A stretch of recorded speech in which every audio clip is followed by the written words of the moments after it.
தமிழகத்தில் புதிய ஆட்சி பொறுப்பேற்று 1 மாதம் நிறைவடைந்துள்ள நிலையில் அரசின் செயல்பாடுகள் குறித்த தென்காசி மாவட்ட மக்களின் கருத்துக்களை தற்போது கேட்கலாம். இப்போதைக்கு உள்ள புதிய அந்த ஆட்சி நல்லா இருக்குது. இதே மாதிரி கடைசி வரைக்கும் இதே மெயின்டெனன்ஸ் கொண்டு போகணும். சில கோரிக்கைகளை வைக்கிறாங்க, அதை சரிவர செஞ்சுட்டு வராங்க. எல்லா மக்களுமே இந்த ஆட்சியை ஆதரிக்கிறாங்க. கொஞ்ச நாள் பொறுத்திருந்து பார்ப்போம் அப்படின்னு சொல்லி இது பண்ணுறாங்க. நாங்களும் அதே மாதிரி தான் நினைக்கப்போம். போய் 1 மாதம் கூட ஆகுது. 1 மாதங்கள் நல்லது தான் பண்ணியிருக்காங்க. எல்லாத்தையும் ஆக்ஷன் உடனே எடுக்கிறாங்க. 60 ஆண்டு காலமாக நம்ம எல்லா ஆட்சியும் நம்ம எல்லாத்தையும் பார்த்துக்கிட்டே இருக்கோம்.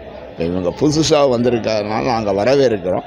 அவங்க நல்ல முறையில் நடந்து நல்ல முறை மக்களுக்கு நல்ல சேவைகளை செஞ்சு நல்லா மென்மேலும் வளரணும்னு நாங்கள் எல்லா மக்களும் ஆசைப்படுறோம். அவங்களுடைய நிலை என்னங்க எங்களுக்கு தெரியலை.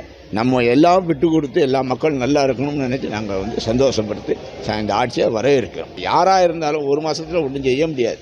மக்கள் மத்தியில் இது ஒரு இதாக தான் இருக்குது, ஒழிஞ்சு பாப்புலராக இருக்குது. ஆனால் மக்கள் என்ன விருப்பங்கிறது ஒவ்வொருத்தருடைய மனசை பொறுத்து இருக்குது. ஏன் கருத்து இப்போ சின்ன பையன் நல்லபடி பார்க்க நடித்த பையன் நீ இருக்க டெவலப்பாக கொண்டு வருவான். இனிமேல் தான் டெவலப் பண்ணுவாங்கன்னு நாங்கள் எதிர்பார்த்துட்ருக்கோம். மக்களும் எதிர்பார்க்குறாங்க. அவங்க சிறப்பாக செயல்பட்டால் இதோட நல்லா இருக்கும். இப்போ தான் ஆரம்பிச்சிருக்காங்க, இனிமேல் தானே தெரியும். நல்லா வரும் நம்புவோம். எல்லாம் நல்லா வரும் நம்புவோம்.